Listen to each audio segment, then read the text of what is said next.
ซึ่งว่าเป็นพิธีปิดสุดฝึกอบรมให้นักเดินสำรวจและนักกฎการในการเดินสำรวจพลเมืองและที่อยู่อาศัยทั่วประเทศครั้งที่ 5 ปี 2025ในวันที่29 ตุลา 2025 นี้อยู่ที่สโมสรเมืองวังเวียงแข่งเวียงจันทร์ได้จัดพิธีปิดสุดฝึกอบรมให้นักเดินสำรวจและนักกฎการในการเดินสำรวจพลเมืองและที่อยู่อาศัยทั่วประเทศครั้งที่ 5 ปี 2025โดยการเข้าร่วมของทานบุญศรีลัดดาวงศ์รองเลขาพรรคเมืองหัวหน้าคณะจัดตั้งเมืองวังเวียงมีทานบุญเลี่ยมเหลืองมณีกรรมการพรรคเมืองหัวหน้าองค์การการเงินเมืองหัวหน้าคณะซี่นำการเดินสำรวจพลเมืองและที่อยู่อาศัยทั่วประเทศครั้งที่ 5 ปี 2025มีบรรดาทานครูฝึกนักกฎการนักเดินสำรวจขันเมืองเขาห่วมทานแสงจันทร์มณีไซหัวหน้าองค์การการเงินเมืองคณะซี่นำการเดินสำรวจพลเมืองและที่อยู่อาศัยทั่วประเทศครั้งที่ 5 ปี 2025ขึ้นผ่านบทรายงานว่าการฝึกอบรมในครั้งนี้แมนได้จัดขึ้นในระหว่างวันที่20 ถึงวันที่29 ตุลา 2025มีผู้เข้าร่วมทั้งหมดที่80 ท่านหญิง16 ท่านในนั้นมีครูฝึกขันเมืองจำนวน6 ท่านหญิง2 ท่านมีนักสัมมนากรจากโครงการอ้อขังเมือง74 ท่านหญิง14 ท่านผ่านการฝึกอบรมในครั้งนี้เห็นได้ว่า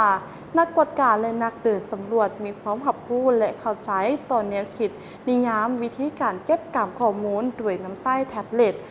ขบวนการและก่อขั้นตอนในการจัดตั้งปฏิบัติการเก็บกำข้อมูลภาคสนามหลายกว่า85ส่วนห้อยผมมั่นใจเกี่ยวกับบรรดานิยามต่างๆของการสำรวจพลเมืองและที่อยู่อาศัยขันเมืองแมนอยู่ในระดับที่90 ส่วนห้อยเพราะมั่นใจต่อความสามารถในการนำไส้แผ่นขออภัยท่านผู้ชมนำไส้แผนที่เขตสำรวจ EA และโปรแกรมการเก็บกำข้อมูลประมาณ93 ส่วนห้อยแมนอยู่ในระดับดีความมั่นใจในความอาจสามารถของตนแบบสอบถามในการจัดตั้งปฏิบัติให้มีประสิทธิภาพ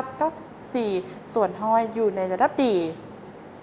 ท่านบุญศรีลัดดาวงศ์รองเลขาพรรคเมืองก็ได้มีการกล่าวต่อพิธีว่านักเดินสำรวจทุกท่านจงเอาใจใส่ต่อการเดินสำรวจในครั้งนี้เป็นต้นแมนให้บรรดาท่านมอบเวียกที่ตนรับผิดชอบภายในโครงการให้โครงการของตนเพื่อจะได้ลงเดินสำรวจเพราะการเดินสำรวจจะใช้เวลายาวนานการเดินสำรวจเป็นใช้เครื่องมือที่ว่าทันสมัยและก็ใช้เวลาดนซึ่งว่าให้บรรดาท่านควรเอาใจใส่ในการบำรุงรักษาแท็บเล็ตเครื่องที่ใช้สำรวจให้ดี